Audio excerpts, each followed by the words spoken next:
आए हम प्रार्थना करेंगे। हालेलुया, स्तुति हो राजा, महिमा की होगी प्रभु। इस रात को प्रार्थना तेरे हाथों में दे रहा हूँ प्रभु। यहाँ पे कितने लोग आने चाहते प्रभु, सब लोगों को एक मन के द्वारा तू तेरे बीच में लेके आने के लिए हम विनती करते प्रभु राजा। किसी को भी राजा नींद, गहराई नींद ऐसा ना होने दो। सब लोग राजा घुटने टेके प्रार्थना करने वाला वीर को तो बना के दीजिए। प्रार्थना में रुकावट करने वाला सारे गंदगी को, आकाश में उठने वाला सारे गंदी सेनाओं को भी यीशु मसीह के नाम से ढाट भाग के नरक में फेंकता हूँ प्रभु। अपना उपस्थिति भरा हुआ प्रशंसा हमारा संग रह के तू ही हमको अगुवाई करके देने के लिए विनती करता हूँ। पवित्र आत्मा, हम क्या करना, कैसे विनती करना, किसी लिए विनती करना, तो हमारा संग रह के हमको तूने अगुवाई कीजिए प्रभु यीशु। तो वैसे ही करके दे रहे राजा, आपको करोड़ों करोड़ धन्यवाद कहता हूँ। सब कुछ हमारा उद्धार करता यीशु मसीह के नाम से ही हमारा प्रार्थना सुन, अब कबूल कर, आमीन। मेरा मन धो देना प्रभु, विनती करूं बार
யாவரும் முழங்கால் படியிடுவோம். हम सब लोग घुटने टेकेंगे, எல்லோரும் ஒரே மனதோடு ஜெபத்தோடு கூட காணப்படுவோம். एक मन के साथ हम प्रार्थना में रहेंगे. முதலாவதாக पहला, மனிஷா பல்லவி என்ற 2 சகோதரிகளுக்கு இந்த லாக்டவுன் முடிந்த பிறகு திருமணம் நடக்க இருக்கிறது. मनीषा और पल्लवी के लिए लॉकडाउन खत्म होने के बाद शादी का है.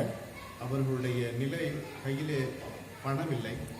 उनके पास पैसे कुछ नहीं है इस समय पर, ஆனாலும் கூட பெண்ணினுடைய திருமணத்தை நடத்த வேண்டும். मगर उसके बावजूद भी उसको बेटी को शादी करना है. எனவே நாம் கர்த்தரிடத்திலே இன்றைக்கு கேட்போம் ஒரு அற்புதத்தை செய்யும்படி. हम परमेश्वर से मांगेंगे परमेश्वर से अद्भुत काम करने के लिए. இதற்காக நம்ம மத்தியிலே இருக்கிறதான பிரதர் கிங்ஸ்லி அவர்கள் ஜெபத்தினை ஏறெடுப்பார். और इसके लिए हम ब्रदर किंग्सली इसमें प्रार्थना करेंगे.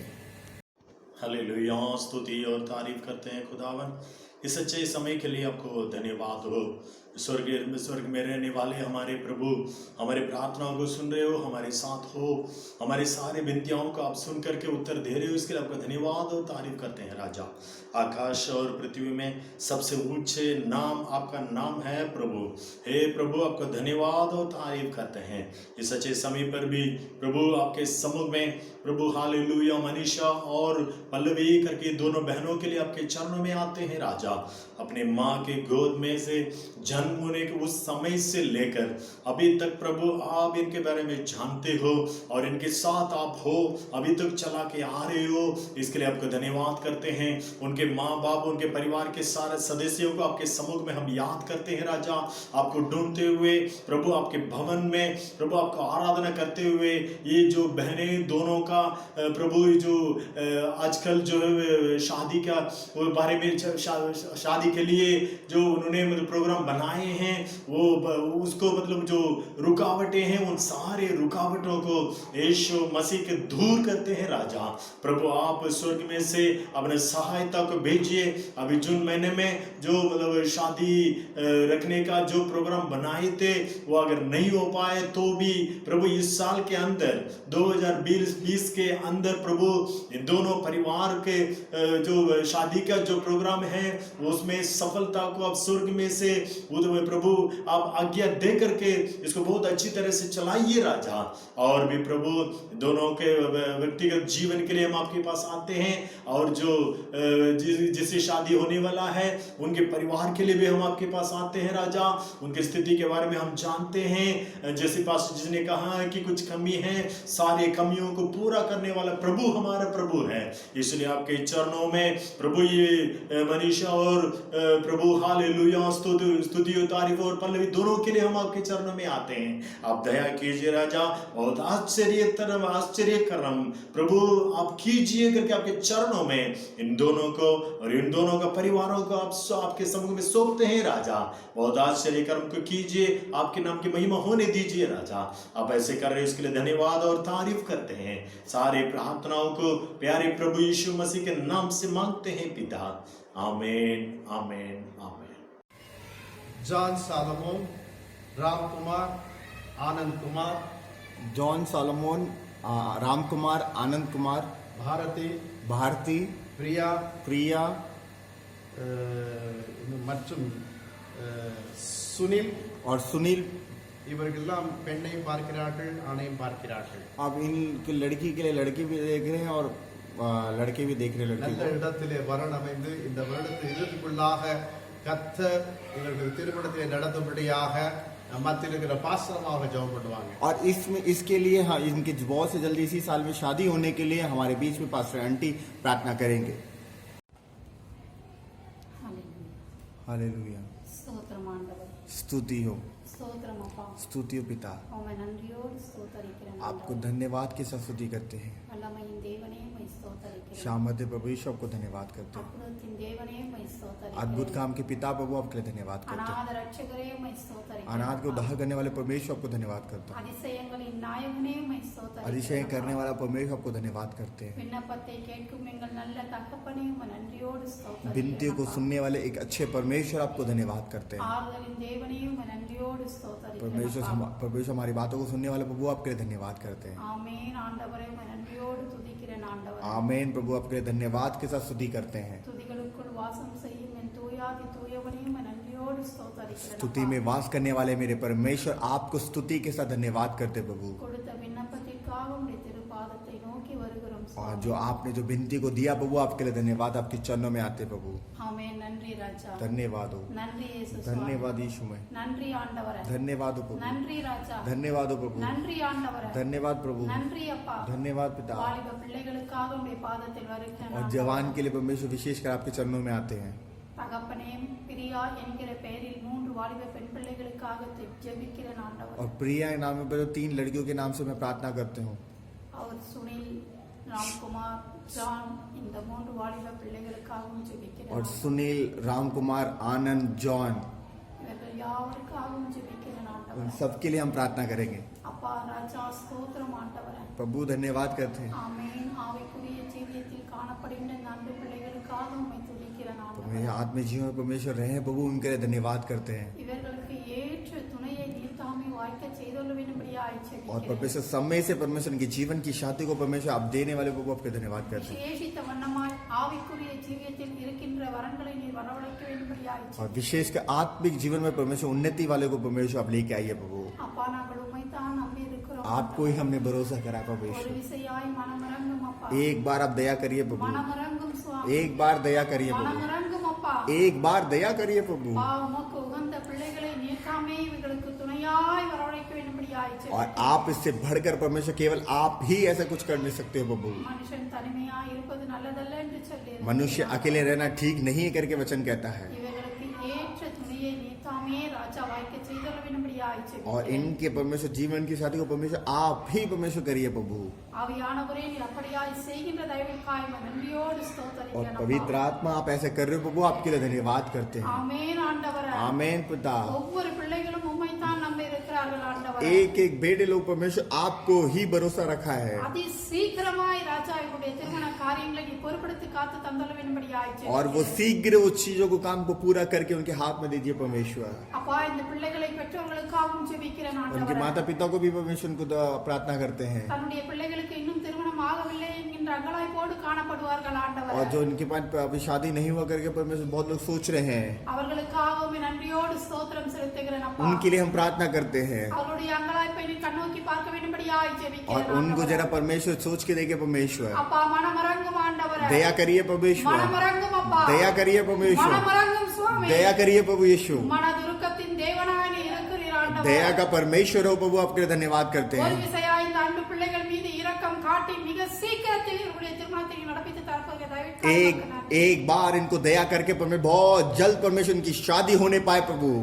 நீர் ஆமென் ராஜா இந்த வருடத்தின் இறுதிக்குள்ளாக இந்த பிள்ளைகள் யாவருக்கும் திருமணத்தை நடப்பித்து தருகிற தயவுக்காய் மக்கள் और நன்றி इस साल के अंत तक परमेश्वर इनकी सबका शादी होने पाए परमेश्वर। நீர் அப்படியாய் செய்கின்ற தயவுக்காய் மக்கள் நன்றி और ராஜா आप ऐसे कर रहे हो प्रभु आपके लिए धन्यवाद करते हैं। ஆமென் நீ விசுவாசித்தால் தேவனுடைய மகிமையை காண்பாய் என்று சொன்ன வார்த்தையின் तू பிரகாரம் तू विश्वास करेगा परमेश्वर की महिमा को तू देखेगा करके वचन कहता है। பிள்ளைகளுடைய விசுவாசத்திற்கும் நம்பிக்கைக்கும் ஏற்ற பாத்திரவான்களாய் மாற்றி தந்தளவின்படியாய் और ஜெபிக்கிறேன். बच्चों का जितने भी विश्वास है परमेश्वर उनके भरोसे में परमेश्वर ठहर नहीं पाए प्रभु। நீர் அப்படியாய் செய்கின்ற தயவுக்காய் மக்கள் நன்றி और आप ऐसे कर रहे हो प्रभु आपके लिए धन्यवाद करते हैं। சகல துதி கன மகிமை யாவும் உமக்கே ஏறெடுக்கிறேன். और सब स्तुति महिमा आदर सब आपको देते हैं परमेश्वर। மீட்பெரும் இரட்சகருமாகிய இயேசு கிறிஸ்துவின் நாமத்தில் ஜெபம் கேளும் ஜீவனுள்ள நல்ல பிதாவே और उद्धार करता यीशु मसीह के नाम से पिता ஆமென். आमीन। சுல்தான்புரியிலே காணப்படுகிறதான விசுவாசிகளுக்கும் முருகா சௌக்கிலே காணப்படுகிறதான விசுவாசிகளுக்காக நாம் ஜெபம் और பண்ணுவோம். संतानपुरी में जितने लोग हमारे कलीसिया के लोग हैं और मुर्गा चौक में जितने लोग हैं, ஏனென்றால் இந்த லாக்டவுன் பீரியடிலே நம்ம ஒருவரையும் சந்திக்க முடிவதில்லை. लॉकडाउन के समय पर हम किसी से मिल नहीं पा रहे। போன்ல பேசும்போது நாங்கள் ஜெபிக்கிறோம் ஒழுங்கா இருக்கும் और சொல்லுகிறார். फोन में जब बात करते हैं ठीक है हम सारे बोलते हैं। எனவே அவர்கள் கர்த்தருக்குள் இன்னும் நிலையாய் நிற்கத்தக்க इस வேண்டாமாக परमेश्वर के साथ और रह नहीं पाए, விசுவாசத்தை விட்டு வழி போய் விடாத வேண்டாமாக विश्वास के साथ मतलब पीछे ना हटे। யாரும் கண்களை மூடி ஜெபிப்போம். हम सब लोग प्रार्थना करेंगे। வானத்திற்கும் பூமிக்கும் சகல அதிகாரம் படைத்த எங்கள் நல்ல ஆண்டவரே, आकाश और पृथ्वी को बनाने वाला अच्छा परमेश्वर, உம்மால் ரட்சிக்கப்பட்ட ஜனங்கள் இந்த அடைக்கப்பட்ட இந்த நாட்களுக்கு பின்பு ராஜா தங்கள் விசுவாசத்தை வழுவி போகாதபடி आज के समय पर परमेश्वर आपके विश्वास से पीछे ना हटने पाए परमेश्वर। ஒவ்வொரு விசுவாசிகளையும் உடைய கரத்தின் கீழாய் கொண்டு வருகிறோம். एक एक विश्वासी को आपके हाथ में सौंपते हैं परमेश्वर। ஒவ்வொரு கிறிஸ்துவுக்குள் நிலைத்து நிற்கத்தக்க வண்ணமாக விசுவாசத்தோடு கூட ஜெபிக்கத்தக்க வண்ணமாக और एक एक अपने मसीह में परमेश्वर रहने पाए परमेश्वर और उसके लिए प्रार्थना करने के लिए கர்த்தருடைய வருகைக்கு தங்களை ஆயத்தம் பண்ணும்படியாக परमेश्वर के आगमन में वो तैयार होने के लिए இந்த ராஜா விசுவாசிகளை உடைய கரத்தில் ஒப்புக்கொடுக்கிறோம். और विश्वासी का आपके हाथ में सौंपता हूँ। விசேஷித்த வண்ணமாக சுல்தான்பூரில் இருக்கிற விசுவாசிகள் மீது உடைய வல்ல ரத்தத்தை வைக்கிறோம். और विशेषकर सुल्तानपुर में जितने लोग हैं, परमेश्वर आपकी प्रसन्नता उतरने पाए परमेश्वर। முருகாச்சோக்கில் இருக்கிற விசுவாசிகள் உடைய கரத்திலே और வைக்கிறோம். मुर्गा चौक में परमेश्वर तेरी प्रसन्नता को उतरने पाए परमेश्वर। தேவன் ஒவ்வொருவர் மீது உடைய வல்ல கரத்தை நீட்டி அவரை और தொடுவீராக. परमेश्वर एक एक को अपने परमेश्वर आपके अनुग्रह परमेश्वर छूने पाए। விசுவாசத்தை விட்டு அவர்கள் வழுவி போகாதபடிக்கு विश्वास के साथ परमेश्वर ना पीछे हटने पाए। முன்னம் இருந்த விசுவாசத்தை விட அதிகப்படியான விசுவாசம் அவர்களுக்குள் பெருக நீர் உதவி செய்யும். और पहले कैसे विश्वास था परमेश्वर उससे बढ़ोतरी होने पाए நீர் परमेश्वर। அப்படி செய்கிறபடியால் நமக்கு आप ஸ்தோத்திரம். ऐसे करो प्रभु, आपके लिए धन्यवाद। இயேசு கிறிஸ்துவின் நாமத்தினாலே यीशु मसीह के नाम से ஜெபம் கேளும் பிதாவே. प्रार्थना सुन प्रभु, आमेन. आमेन.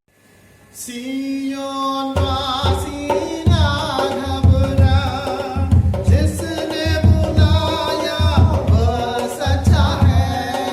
सियोन वासी ना घबरा, जिसने बुलाया वो सच्चा है। प्यारा प्रभु ना भूलेगा, प्यारा प्रभु ना भूलेगा। तसल्ली से तुझे भर देगा, तसल्ली से तुझे भर देगा।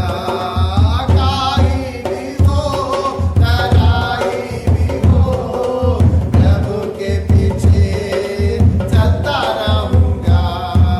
काई भी हो तराई भी हो, प्रभु के पीछे चलता रहूंगा। शाहों का गुलाब है, संपूर्ण सुंदर है। शाहों का गुलाब है, संपूर्ण सुंदर है। प्यारा मित्र कहूँ, मेरा प्रेमी कहूँ, प्यारा मित्र कहूँ, मेरा प्रेमी कहूँ। मैंने यीशु को पा लिया, मैंने यीशु को पा लिया। இந்த லாக்டவுன் பீரியட்ல எத்தனையோ பேர்களுக்கு வேலை நீக்கம் செய்திருக்கிறார். अब इस लॉकडाउन के समय पर बहुत प्रकार की नौकरी से भी बच्चों निकाल நம் दिया। சபையில வருகிற ஒரு சிலர் கூட அதிலே சிக்கி இருக்கிறார். और कलीसिया में हमारे में आते हैं उसमें भी वो फंसे हैं उसमें। சீக்கிரத்திலே இவருக்கு இன்னொரு இடத்துல வேலை கிடைக்கும்படியாகவும் बहुत जल्द इनको दूसरी जगह में एक नौकरी இந்த मिलने पाए। லாக்டவுன்லயே வந்து வீட்டிலே இருந்து வேலை செய்கிறவர்கள் கூட சீக்கிரமாக கம்பெனிக்காரர்கள் அழைப்பு கொடுக்கும்படியாகவும் और जो इस समय पर वर्क फ्रॉम होम से जो बंदे काम कर रहे हैं इनको भी जल्दी ऑफिस वाले बुलाने के लिए। நம்ம மத்தியில் இருக்கிறதான பிரதர் சன்னி அவர்கள் ஜெபத்தில் और हमारे बीच में भाई सन्नी प्रार्थना करेंगे। हे सर्वशक्तिमान परमेश्वर, आपको धन्यवाद करते हैं मेरे प्यारे परमेश्वर। आपको महिमा करते हैं प्रभु जी, आपको ही धन्यवाद करते हैं मेरे परमेश्वर। प्रभु आपको करोड़ों बार धन्यवाद करते हैं प्रभु जी। आकाश और पृथ्वी को बनाने वाले परमेश्वर, मैं आपको महिमा देता हूँ मेरे प्रभु जी। आपको प्रभु सृष्टिकर्ता मानता हूँ मेरे परमेश्वर। आपको ही सब कुछ अब ग्रहण करते हैं मेरे परमेश्वर। मेरे प्यारे पिता परमेश्वर, आप जानते हैं परमेश्वर ये संसार इस महामारी से भयभीत है मेरे परमेश्वर। और मेरे प्यारे परमेश्वर, कितने ही लोग परमेश्वर इस महामारी के कारण बेरोजगार हो गए मेरे परमेश्वर। प्रभु यीशु, आप सबकी तकलीफों को देखते हैं मेरे परमेश्वर, आप सबकी तकलीफों को जानते हैं मेरे परमेश्वर। प्यारे परमेश्वर, कितने ही लोगों को परमेश्वर कंपनियों से निकाल दिया गया है मेरे परमेश्वर।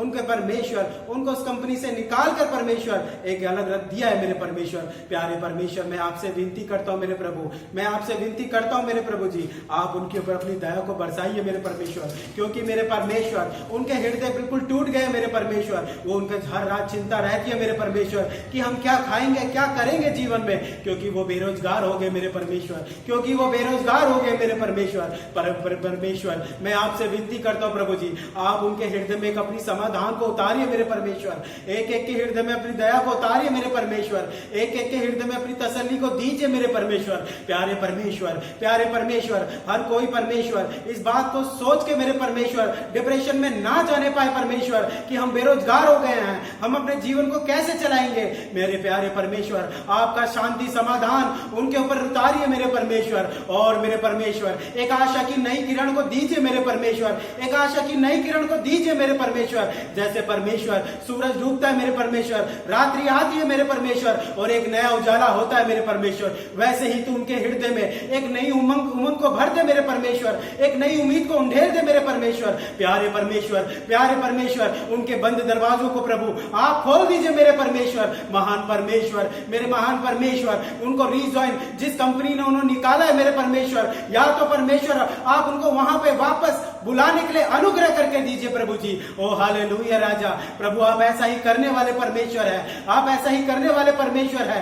और मेरे परमेश्वर जिनके लिए रास्ते बंद है परमेश्वर, उनको नई नौकरी खोल के परमेश्वर उनको उस मार्ग पर लेकर जाइए मेरे परमेश्वर, ताकि परमेश्वर वो अपने जीवन को फिर से परमेश्वर चला सके मेरे परमेश्वर, एक आनंद के साथ, एक खुशी के साथ वो अपने जीवन को व्यतीत कर सके परमेश्वर। और महान परमेश्वर अपने दर्शन को देख के परमेश्वर अद्भुत काम को करके दीजिए मेरे प्रभु जी। आप ऐसा ही करने वाले परमेश्वर है, आप ऐसा ही करने वाले परमेश्वर है। आप ही परमेश्वर के जीवन में एक समाधान, आनंद, शांति, समाधान दे रहे हैं, इसके लिए धन्यवाद करता हूं मेरे प्रभु। प्यारे परमेश्वर आपने दे दिया, इनके लिए धन्यवाद करता हूं प्रभु।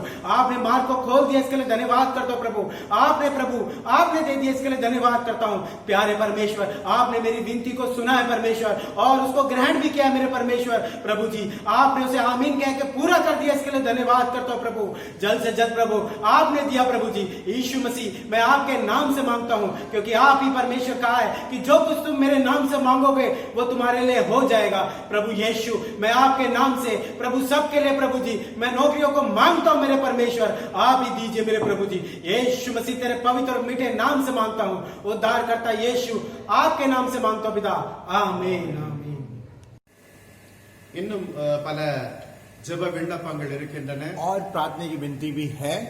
ஜெபம் பண்ணிட்டே இருந்தா உங்களுக்கு தூக்கமும் வரும். आप प्रार्थना करते रहोगे तो नींद भी आएगा। இந்த மத்தியில இருக்கிற அசோக் குமார் அவர்கள் தேவனுடைய வார்த்தை உங்கள் மத்தியில பகிர்ந்து கொள்வார்கள். और हमारे बीच में जो अशोक मंगल जी है जो वो प्रचार को बांटेंगे इस समय। எல்லோரும் உற்சாகத்தோடு ஹல்லேலூயா சொல்லுங்க. और सब लोग उत्साह के साथ हालेलुया बोलेंगे। हालेलुया। परमेश्वर हमारा सामर्थी परमेश्वर है और वो उसका वचन कभी खाली नहीं जाता है, बाइबल कहती है। इसलिए हम ये ना सोचे कि हम क्या सुनने आए हैं, क्या बात करने आए हैं, कैसे करने आए हैं। हमें बस ये ध्यान करना है कि ये जो परमेश्वर वचन है ये जीवित परमेश्वर का वचन और जीवित परमेश्वर है। ये वचन खाली जाने वाला नहीं, काम करने वाला वचन है। इसलिए हम इधर उधर की बातों को ना सोचकर, इधर उधर ना ध्यान करके सिर्फ वचन की ओर ध्यान करें, क्योंकि बाइबल में लिखा हुआ है श्रापित है वो जो वचन को तुच्छ समझता है। हालेलुया। एक वचन निकाल के पढ़ेंगे, पहला राजा की पुस्तक 6 अध्याय का 37 और 38 वचन। 6 अध्याय का 37। चौथे वर्ष के जीव नाम महीने में यहोवा के भवन की नेव डाली गई।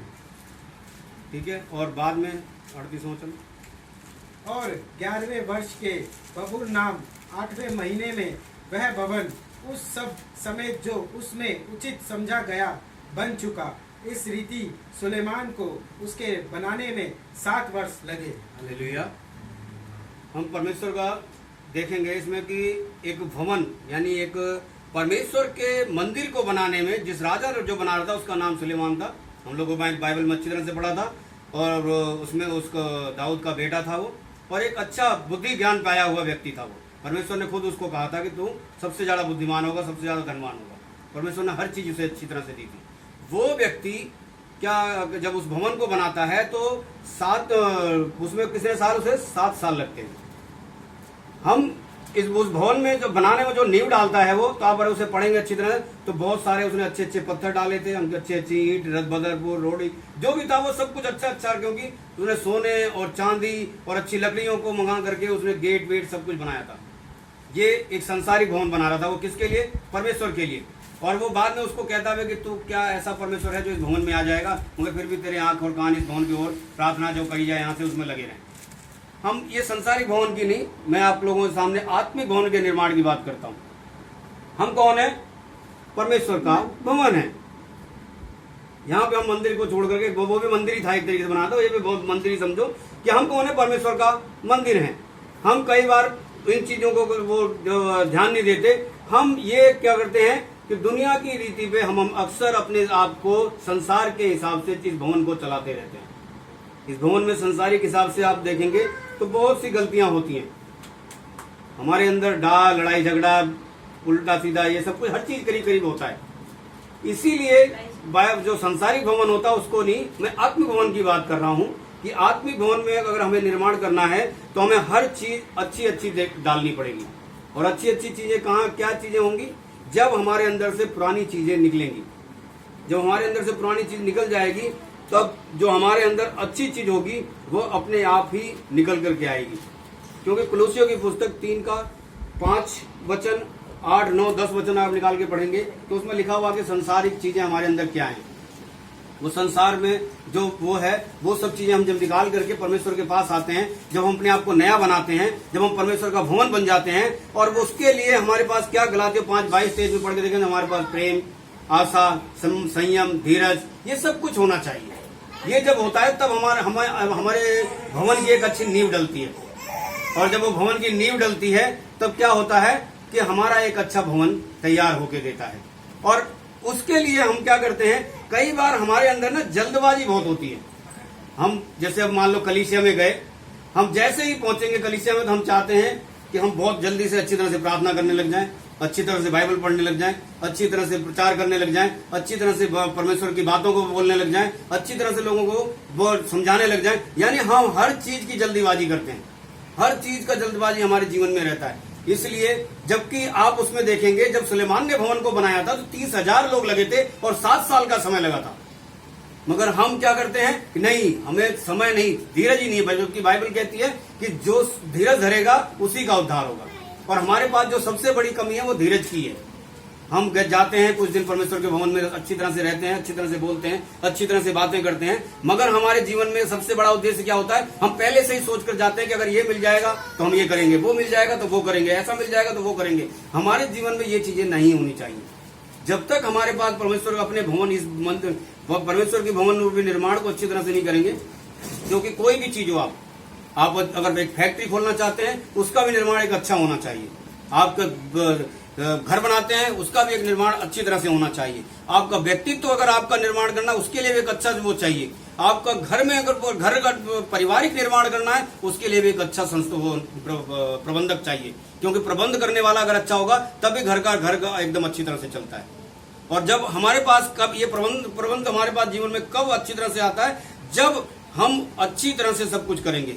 क्योंकि अगर हम एक घर को बनाने के लिए अच्छे से अच्छा सीमेंट लाने की कोशिश करते हैं, अच्छे से अच्छा बदरपुर, अच्छे से अच्छा रोड़ी, अच्छे से अच्छा सरिया वगैरह, ऐसे ही अगर हम अपने भवन, अपने दिल में निर्माण चाहते हैं तो हमारे अंदर से जो जलन, कुड़न, लड़ाई झगड़ा जो था वो सब कुछ निकलना चाहिए।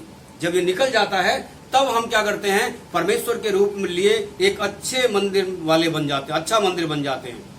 इसलिए हमारे जीवन में कभी भी हमें जल्दबाजी नहीं करनी चाहिए। ऐसे 28:16 में क्या लिखा हुआ वचन एक बार पढ़ेंगे।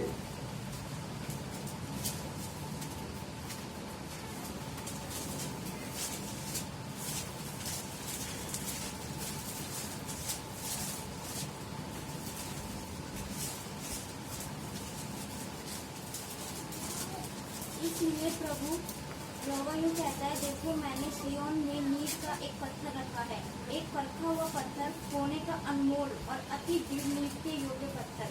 अब जो कोई विश्वास रखे वह उतावली ना करे। हालेलुया। हमारा पत्थर कौन है? प्रभु यीशु मसीह है। वो किसका? कोने का पत्थर है, जो सबसे अच्छा हो, क्योंकि कोने के पत्थर पे ही सब कुछ रुका होता है। इसलिए आपने देखा होगा जब हम भवन यानी घर का निर्माण करते हैं तो कोने पे ही सबसे ज्यादा मेहनत करते हैं। कोने की चीजों पे जब बिल जो खड़ा करते हैं वो मजबूत होगी तो मकान कहते हैं हम अपने आप मजबूत बनेगा। जब हमारा कोने का पत्थर प्रभु यीशु मसीह है तो क्या हमारे अंदर परमेश्वर जैसा स्वभाव होना चाहिए, परमेश्वर जैसी बातें होनी चाहिए, परमेश्वर जैसी आदत होनी चाहिए। अगर हमारे अंदर ये सब चीजें नहीं है तो हम परमेश्वर का भवन कौन से हैं तो जरूर, मगर हम क्या हैं, परमेश्वर के लायक मंदिर नहीं है, लायक भवन नहीं है। हम चाहे कितने साल हो जाएं, हमारा प्रार्थना का जीवन अगर बढ़ना है तो हमें इंतजार करना पड़ेगा। अगर हम चाहें कि हम एक पास्टर बने तो उसके लिए भी इंतजार करना होगा, क्योंकि परमेश्वर कहता है कि हर चीज का एक समय है। जब वो समय आएगा तो परमेश्वर आपको उठाएगा, परमेश्वर आपको खड़ा करेगा, परमेश्वर आपको उस जगह पे अपने आप पहुंचाएगा। क्योंकि बाइबल में आप देखेंगे अब्राहम को भी परमेश्वर ने 25 साल इंतजार करवाया था। उसको 75 साल की उम्र में एक प्रतिज्ञा दी कि मैं तुझे बेटा दूंगा।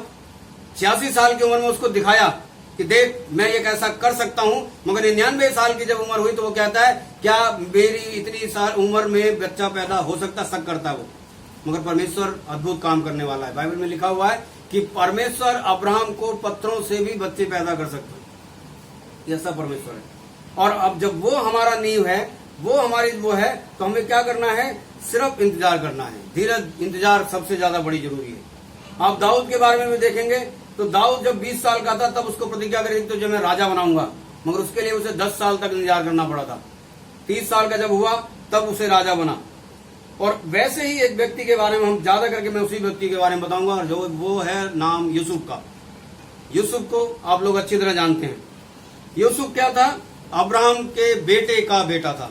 ये लोग आप अच्छी तरह जानते हैं, क्योंकि अब्राहम से इसहाक पैदा हुआ, इसहाक से याकूब पैदा, याकूब से फिर यूसुफ आया।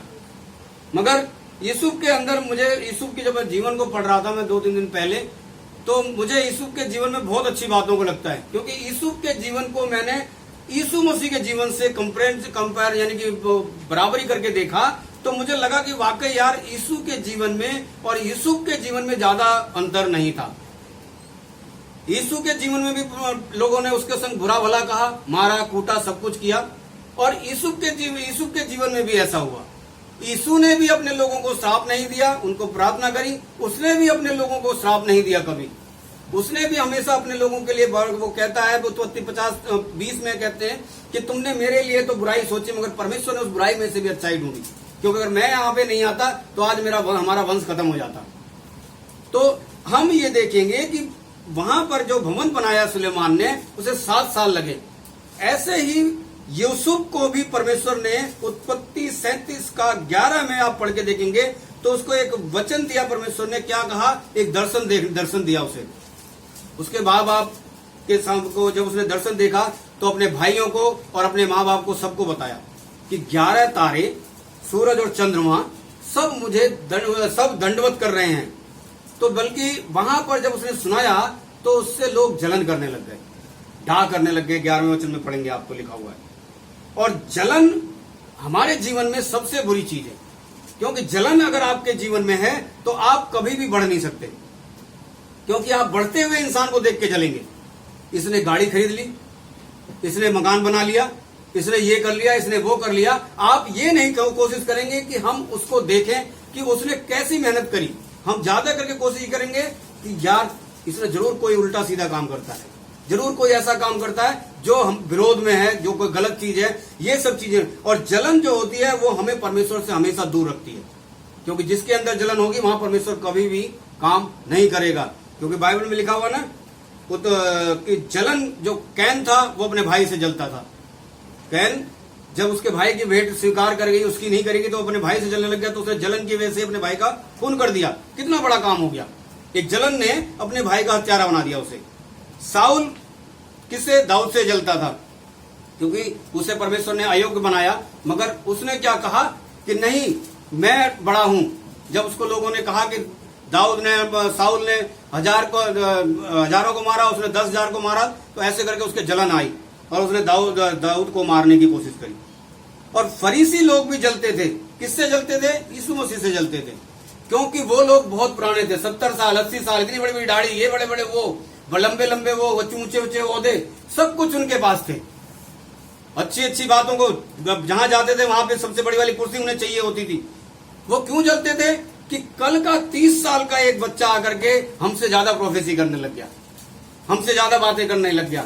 जो ये कहता है वो हो जाता है, जो ये बांधता है वो बंध जाता है, जो ये खोलता है वो खुल जाता है, लंगड़ों को चला रहा है, मुर्दों को जिंदा कर रहा है, अंधों को आंखें दे रहा है, सब कुछ कर रहा था। ये चलन उनके जीवन में सबसे ज्यादा। इसीलिए उन्होंने क्या कहा कि इसे मरवा दो।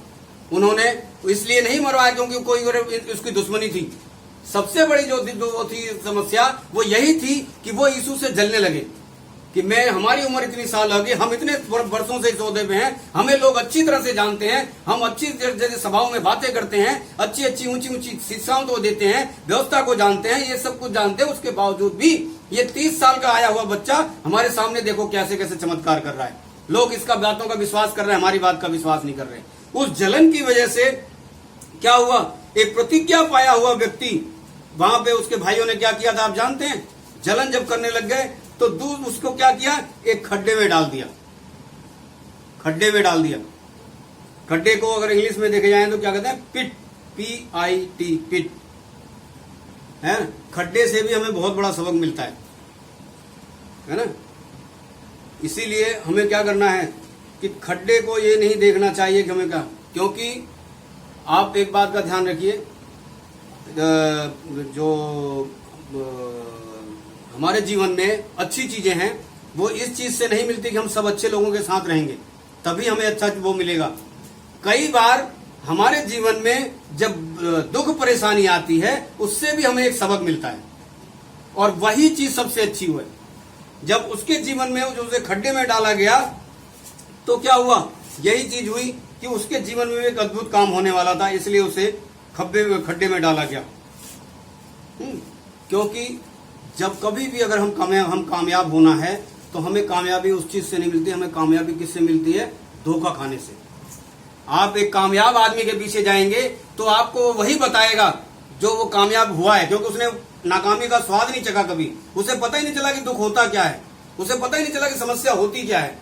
मगर जब आप एक जो नाकामयाब आदमी के पास जाएंगे तो आपको एक शिक्षा मिलेगी, एक उदाहरण मिलेगा, क्योंकि उसके पास एक्सपीरियंस होता है। वो नाकामयाब जो होता है उसके पास तजुर्बा होता है, उसके पास तजुर्बा होता है, क्योंकि जीतने वाला तो हमेशा जीतता है, उसे पता ही नहीं कि नाकाम को क्या होता है। मगर वो जो हारा हुआ व्यक्ति होता है वो जब खड़ा होता है तब वो मजबूती के साथ खड़ा होता है। इसीलिए परमेश्वर ने उसे क्या डाला, खड्डे में डाला।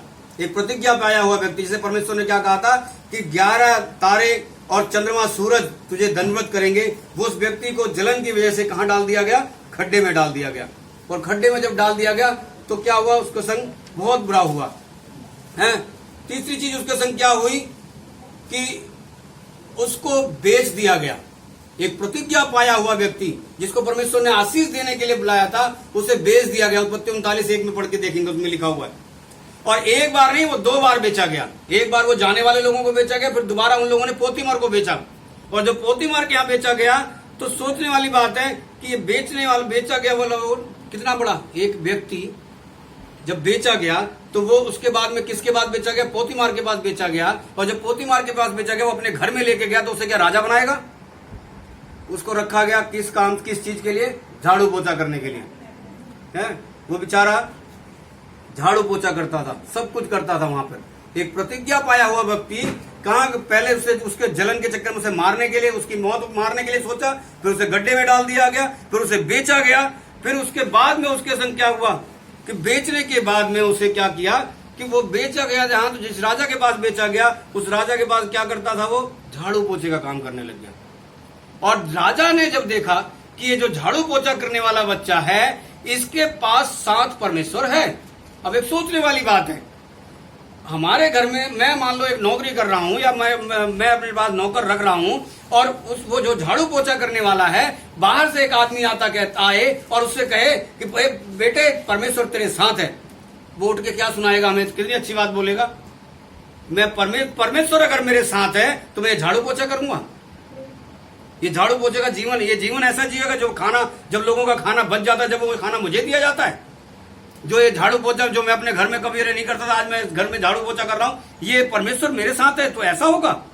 बहुत सारे लोग सोचते हैं कि जब हम यीशु मसीह में आते हैं तो हमारे पास परमेश्वर ने हमें प्रोफेसी दे दी, हमें सब कुछ करके दे दिया, सब कुछ तैयार करके दे दिया जल्दी जल्दी। बहुत से लोग कहते हैं कि परमेश्वर में आने के बाद में हमारे पास दुख नहीं आएगा। लाजर को हम भूल जाते हैं। वो कहता है कि प्रेम, जिसे तू प्रेम करता है वो बीमार पड़ा है, वो मरने पे है, वो मर भी गया है?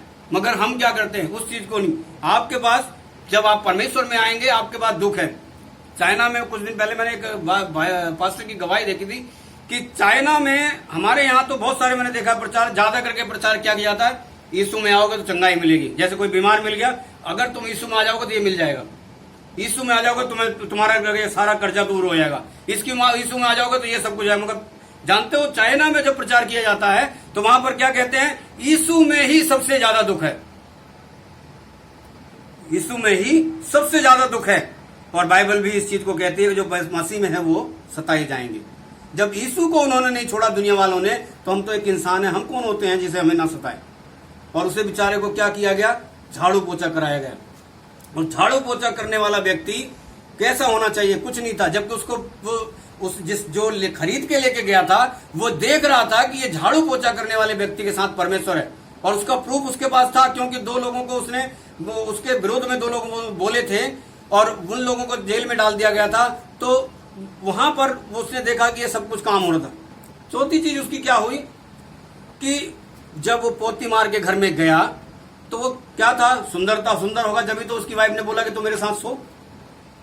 और ऐसा करने के लिए वो जानते क्या, जो व्यक्ति पाप से दूर हुआ, क्यों हुआ, क्योंकि वो परमेश्वर का भय मानता था।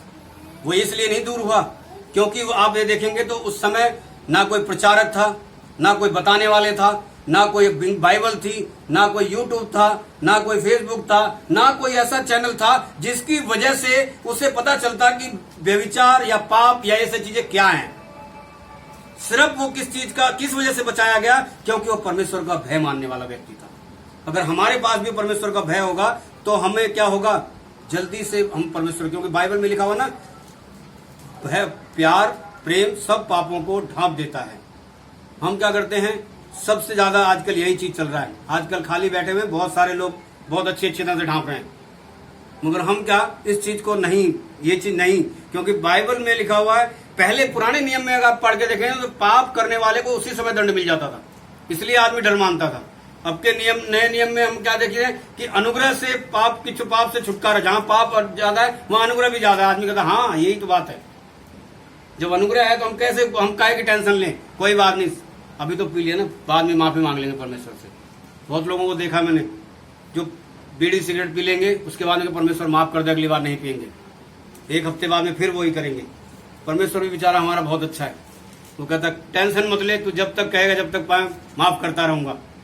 क्योंकि बाइबल में लिखा ना, अच्छी, जब उसने बीज बोने वाला जब गया था वहां पर, तो उसने जब बीज बो रहा था तो उसने अच्छे दाने बोए थे, मगर किसी ने आकर के बुरे दाने भी डाल दिए थे। तो परमेश्वर को जब उसके लोगों ने कहा कि नहीं इसे काटेंगे, अच्छों को उखाड़ दो, बुरों को उखाड़ देते हैं, तो उन्होंने कहा नहीं अभी, क्योंकि पता नहीं चलेगा, अंत के समय में जब न्याय का दिन आएगा तब मैं अपने आप इन्हें काट के अलग कर दूंगा, जिन्हें जो बुरे हैं, जो अच्छे खराब हैं, जो अच्छे हैं। तो इसलिए हमारे जीवन में न्याय जो होना है वो बहुत जरूरी है। इसलिए हम उस न्याय से डरें कि ताकि जब परमेश्वर हमारे पास आए, परमेश्वर के सम्मुख हम जाएं, तो हमें ये ना कहना पड़े कि प्रभु गलती हो गई थी, प्रभु एक बार क्षमा कर दे, अगली बार मैं ऐसा नहीं करूंगा, है ना। एक प्रतिज्ञा पाया हुआ व्यक्ति क्या कहता है कि परमेश्वर, उसको सबसे पहले कहा जलन का सामना पड़ा, उसके भाई उसे मारने को तैयार हो गए, सब कुछ किया। दूसरा, उसे खड्डे में डाल दिया। उसको तीसरा, उसको बेचा गया, 1 बार नहीं 2 बार बेचा गया। चौथा, उससे पाप करने को भी कहा गया है। फिर क्या हुआ, ये ऐसा क्यों हुआ जानते हैं? क्योंकि कई बार परीक्षा हमारे जीवन में क्यों आती जानते हैं? यूसुफ की जितनी परीक्षा होती गई, जितनी बार उसके संग परीक्षा हुई, उतनी बार वो उस प्रतिज्ञा के नजदीक जाता रहा, दूर नहीं हुआ। उतनी बार वो प्रतिज्ञा के नजदीक जाता रहा। ऐसे ही जब हमारे जीवन में परमेश्वर परीक्षा लेता है तो हमारे जीवन में भी ध्यान रखिए कि आप परमेश्वर के नजदीक जा रहे हैं, परमेश्वर के दूर नहीं जा रहे हैं। ये हमारी पहचान है। बाइबल में लिखा ना, अगर कोई तुम्हारी निंदा करे, कोई तुम्हारा अपमान करे, तो तुम ये मत कहना कि ये ऐसा है वो वैसा है, तुम उसकी बुराई मत करना, क्योंकि स्वर्ग में तुम्हारे लिए फल अच्छा है।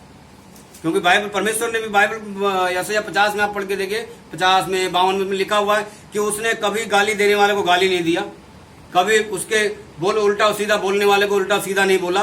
वो कैसा, बाइबल में लिखा हुआ कि वध किए, जैसे वध करते हुए मेमने को ले जाते हैं ना, वो कुछ नहीं बोलता, ऐसे ही जब उसे ले जा रहे थे बेचारा वो कुछ नहीं बोल रहा था। कितना लोगों ने उसे सताया था, कितना उसने कर दिया। क्योंकि परीक्षा उसको अपने उद्देश्य के पास यीशु मसीह को पहुंचा रही थी। क्योंकि परमेश्वर ने कहा था कि तू दुनिया के पापों को अपने ऊपर उठाएगा, दुनिया की जो बुरी वो है वो तेरे ऊपर डाली जाएगी, और तब तू कहेगा, वो इसीलिए वो कहता है लास्ट में कि हे प्रभु पूरा हुआ। क्योंकि जो परमेश्वर ने काम दिया था उस काम को वो पूरा करने के लिए आया था। उस काम को पूरा करने में 3.5 साल वहां पे लगे थे। जहां पर इसके जीवन में 17 साल की उम्र में जब ये थी इसकी, जब परमेश्वर ने कहा तो उसे सपना दिखाया था और प्रतिज्ञा करी थी कि तुझे एक ऐसा देश, तुझे एक राजा बनाया जाएगा। और 30 साल की उम्र में जाकर के आप पढ़ेंगे बाइबल में तो उसको उस प्रतिज्ञा का फल मिला था। 30 साल में वो कहां का, मिस्र का प्रधानमंत्री बनाया गया था। और वो कैसे बनाया गया था? क्योंकि वही सपना उसके वहां काम आया था। जो अंदर जब उसे जेल में डाला गया था, उसकी पत्नी ने उसको बोला तो उसने परमेश्वर का डर भय मानता था, इसलिए वो वहां से भाग गया। और जब भाग गया तो उसकी पत्नी ने उल्टा सीधा करके अपने पति को बोला, जिस पति ने ये देखा था कि ये परमेश्वर का जन है और परमेश्वर इसके साथ रहता है, परमेश्वर जो भी ये काम करता है सफल होता है, उसके बावजूद भी उसने अपनी पत्नी की सुनी, उस आदमी की नहीं सुनी और उसे जेल में डाल दिया। और जब जेल में डाल दिया तो देखो परमेश्वर वहां भी उसके साथ था। जो 2 लोग पहले से ही वहां का जो वो कैदी थे, वो लोग वहां के बड़े वो थे, और उन्होंने क्या किया, जब ये देखा कि परमेश्वर इसके साथ है और जो ये करता है वो सारा काम उसके हाथ में सौंप के वो भी बड़े चौड़े में आराम से बैठ गए। फिर वहां पर उन लोगों ने भी सपना देखा और सपने को भी परमेश्वर ने बताया। और जब बाहर आए तो उसमें एक को मरना था, एक को जीना था। वो बात याद करके पर जब राजा ने फिर एक बार सपना देखा और उस सपने में उसने कहा कि एक जेल के अंदर यूसुफ नाम का बच्चा है। वो उसने सपना देखा था, मैंने जो एकदम सही बताया था, आप उसे बताइए और सपना दे जो तुमने आपने देखा वो उसको पूरा करके बताएगा। और जब क्या हुआ, उसे बाहर लाया गया, उसे अंगूठी पहनाई गई, अच्छे कपड़े पहनाए गए, नहलाया धुलाया गया, अच्छी तरह से सब कुछ किया गया उसका। और जब उसने उस सपने का अर्थ पूरा बताया कि हे राजा 7 साल अकाल पड़ेगा, 7 साल बहुत सारी उपज होगी और 7 साल अकाल पड़ेगा। अगर तू उस 7 साल को अच्छी तरह से निर्वाह कर सकता है, अच्छी तरह से अपने धन संचय को बटोर लेगा धन को, तो तू अगले 7 साल जो अकाल पड़ेंगे उसमें आराम से चैन से जी सकेगा। तो जब राजा कहता है कि जब तूने इतनी बड़ी बात बता दी तो तेरे से बड़ा बुद्धिमान कौन होगा, इसलिए तू मेरे देश का प्रधानमंत्री बनाया जाता है। तो ये है परमेश्वर की वो।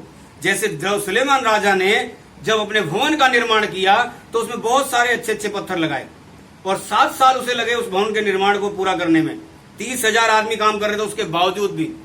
वैसे ही यूसुफ के जीवन को जब लेते हैं कि 17 साल की उम्र में परमेश्वर ने उसके नींव डाली। वे क्यों ऐसा किया?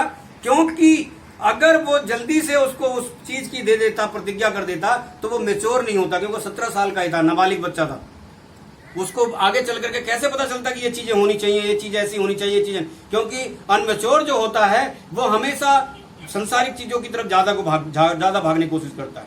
इसलिए परमेश्वर ने उसे क्या किया, 13 साल तक मेच्योर करने के लिए उसके जीवन में पहले उसके भाइयों द्वारा जलन पैदा करवाई, फिर उसके बाद में उसे गड्ढे में डाला गया, फिर उसके बाद में उसे बेचा गया, फिर उससे वहां पर जाकर नौकरी करी, फिर उसको पाप में भी डुबाया जाने की कोशिश की गई। उसके बावजूद भी उसने अपने आप को कभी भी उस चीज के नजदीक नहीं रखा जिस चीज से परमेश्वर डरता है, जो बुरा मानता है। उसने क्या किया, हमेशा अपने जीवन को सच्चा करके प्रस्तुत किया। 13 साल परमेश्वर ने उसको कसता रहा। एक आखिरी वचन पढ़ेंगे, भजन संहिता 105 का 17 से 19 वचन।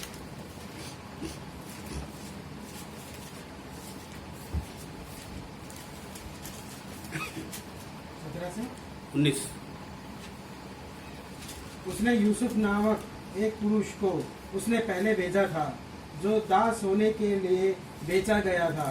लोगों ने उसके पैरों में बेड़ियां डालकर उसे दुख दिया। वह लोहे के सलाखों में झगड़ा गया।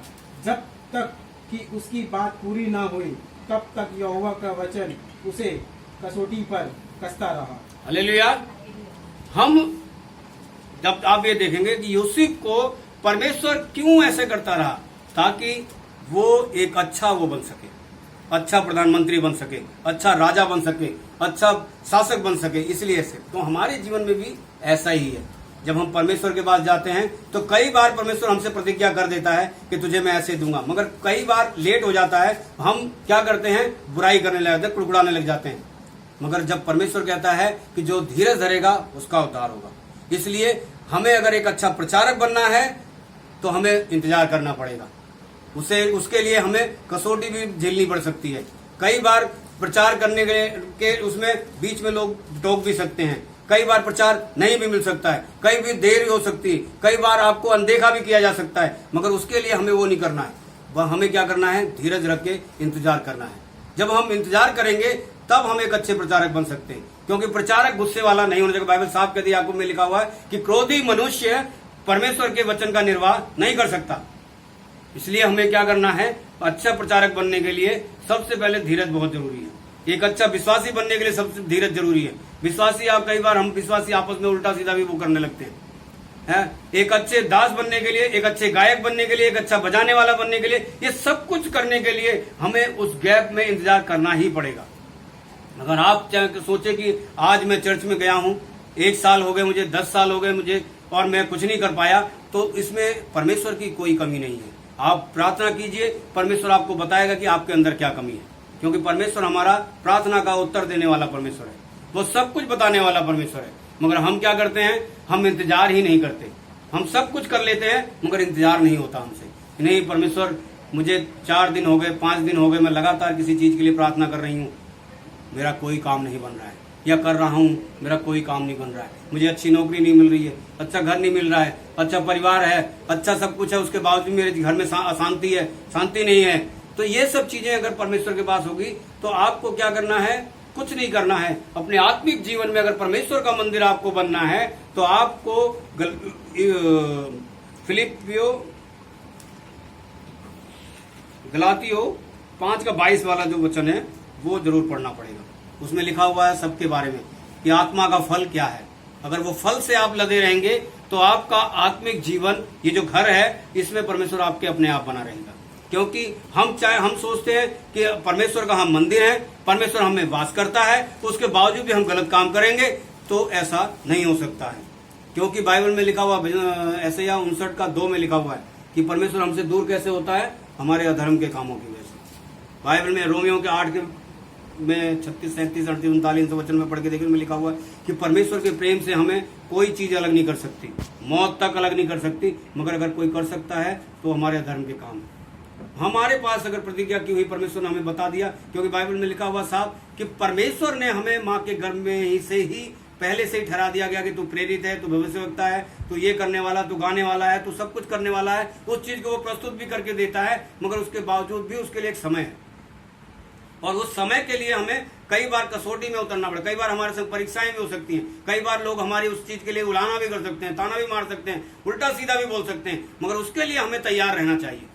क्योंकि आप अभी कहा ना कि पासी ने कल एक गवाही मेरे घर में दी थी कि जब पेड़ में फल लगता है तो पेड़ के ऊपर जब वो ऊपर नहीं पहुंच पाते लोग, तो पत्थर मार करके उस फल को उतारते हैं।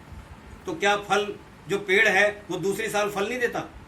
या जो पत्थर मारने वाला आता है उसकी फोटो खींच के रखता, कहता नहीं इसके ऊपर फल, इसे फल देना नहीं, चाहे पत्थर मार ले, जो मर्जी मार ले, वो हर साल उस फल को देता है। अगर हमारे जीवन में एक अच्छी नींव डलनी है, परमेश्वर के पास हमें अच्छी तरह से वो करना है, तो एक अच्छी नींव डालने के लिए हमारे पास 4-5 ये जो चीजें बताई मैंने वो होनी चाहिए। क्योंकि और उसके में उस नींव डलने के बाद भी उस हमारे अंदर बनने के लिए हमारे पास इंतजार बहुत जरूरी है। तो इंतजार जब हम धरेंगे, और इंतजार भी कैसा, धीरज के साथ होना चाहिए। ये नहीं कि कुछ दिन तक इंतजार किया उसके बाद में, क्योंकि कई बार परमेश्वर हम जब इंतजार करते हैं तो वो हमें बताता है कि ये चीज हो रहा है, मगर उसके बाद भी हम दिमाग जो है हमारा, क्योंकि शैतान जो है वो बंद कर देता है। इसीलिए वो कहता है कि अगर वचन इसने सुन लिया तो हम आप बाइबल चर्च में देखते हैं ना कि जब हम गीत गाते हैं अच्छी तरह से गाते हैं, आराधना होती है अच्छी तरह, मगर जब वचन होता है तो बहुत सारे लोगों को सोते हुए देखा मैंने।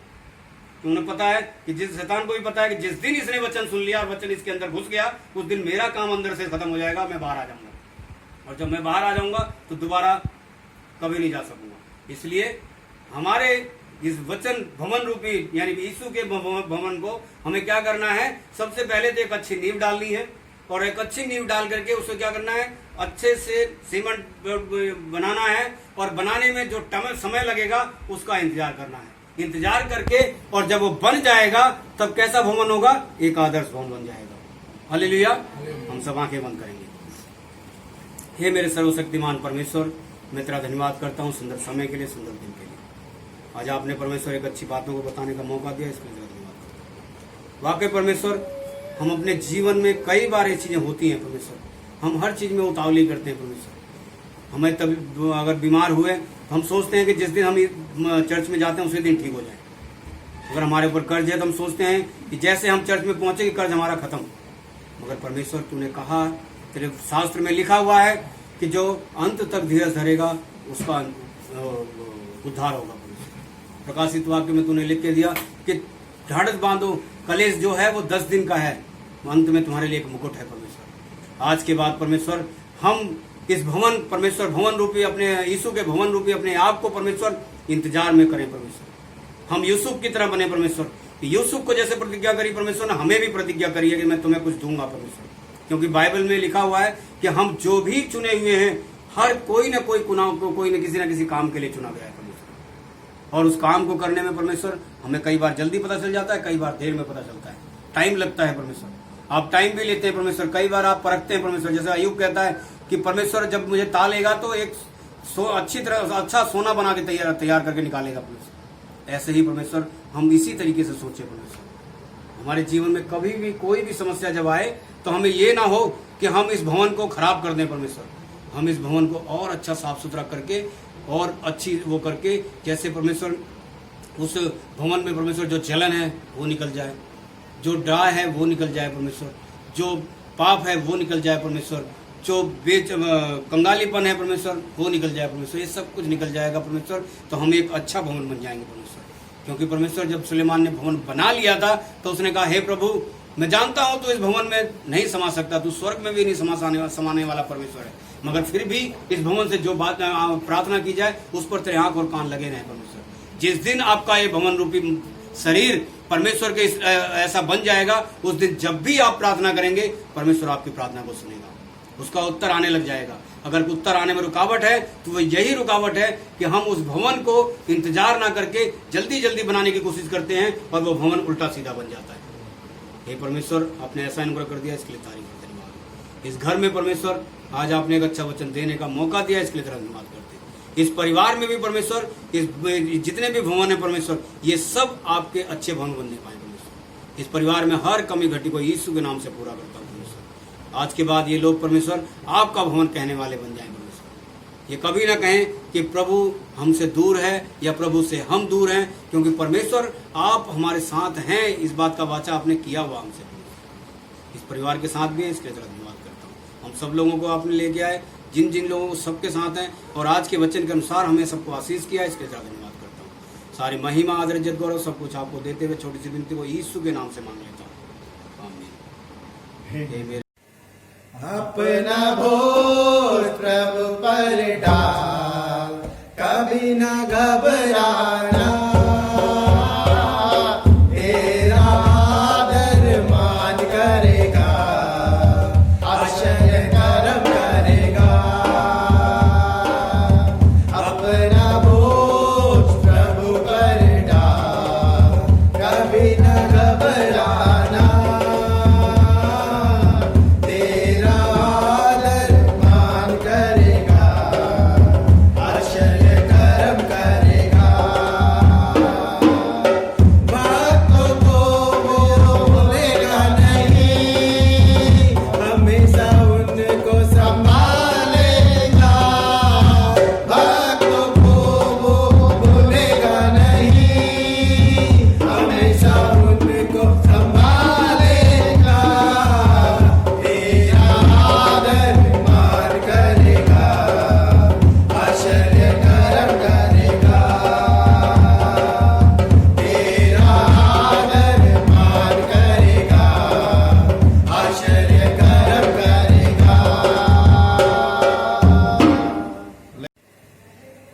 மூடப்பட்டிருக்கிற தேவ ஆலயங்கள் சீக்கிரத்திலே திறக்கப்படும்படியாக और जो அரசாங்கத்தினுடைய தயவு நமக்கு கிடைக்கும்படியாகவும் और जो अभी बंद हुआ है, जो पवित्र भवन के लिए हम जो सरकार की तरफ से हमको सहायता मिलने के लिए சீக்கிரம் திறக்க வேண்டும் और जल्द से जल्द खुलना है। மூடப்பட்டிருக்கிற ஆலயங்கள் எல்லாம் திறக்கப்பட और வேண்டும்। जो भी पवित्र भवन बंद है वो सारा खुलना है, இந்த காரியத்தை வெகு சீக்கிரத்திலே கர்த்தர் செய்யும்படியாக और ये काम को बहुत जल्द करने के लिए அன்பு சகோதரன் சம்பு அவர்கள் और ஜெபிப்பார்। हमारे बीच में शंभू जी प्रार्थना करेंगे।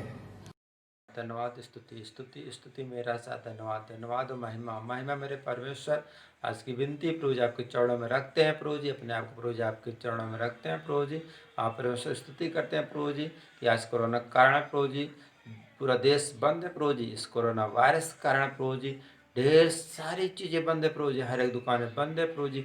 और ऐसे में प्रभु जी आपका पवित्र स्थान भी बंद है प्रभु जी। उस पवित्र स्थान के द्वार के लिए प्रभु जी हम आपके चरणों में आते हैं प्रभु जी कि परमेश्वर उस पवित्र स्थान को प्रभु जी आप हमको खोल कर दीजिए प्रभु जी, क्योंकि परमेश्वर आप दरवाजे खोलने वाले राजा हैं प्रभु जी। आप परमेश्वर उस पवित्र स्थान से प्रभु जी ढेर सारे लोग प्रभु जी आशीष पाए हैं प्रभु जी, ढेर सारी आत्माएं बचाई गई हैं प्रभु जी। ऐसे में प्रभु जी उस कलीसिया के लोग प्रभु जी आपके प्रेम से दूर हो रहे हैं प्रभु जी। हर एक कलीसिया के लोग प्रभु जी आपके प्रेम से दूर हो रहे हैं प्रभु जी। प्रभु यीशु मसीह अपने घरों में बैठे हैं, लेकिन परमेश्वर निश्चित रूप से प्रभु जी उनके मन में गलत गलत भावनाएं आ रहे हैं प्रभु जी, क्योंकि परमेश्वर खाली में वो कुछ नहीं कर सकते प्रभु जी। आप उन सारी भावनाओं को प्रभु यीशु नासरी के नाम से तोड़ते हैं प्रभु जी। और प्रभु जी फिर से परमेश्वर आपके द्वार खोलने के बाद प्रभु जी वो फिर से कलीसिया में आए प्रभु जी और आपकी बड़ी महिमा करने पाए प्रभु जी। आप परमेश्वर धन्यवाद धन्यवाद स्तुति करते हैं प्रभु जी। आप परमेश्वर अपने बेटे बेटी के ऊपर दया करिए प्रभु जी, अपने दास के ऊपर दया करिए प्रभु जी। आप परमेश्वर, क्योंकि परमेश्वर आप दया करने वाले राजा हैं प्रभु जी। दया करके प्रभु जी उस द्वार को खोलिए प्रभु जी। हर एक कलीसिया को दो द्वार को यीशु नासरी के नाम से खोलते हैं प्रभु जी। किसी समय परमेश्वर हर एक कलीसिया को द्वार खुलने पाए प्रभु जी।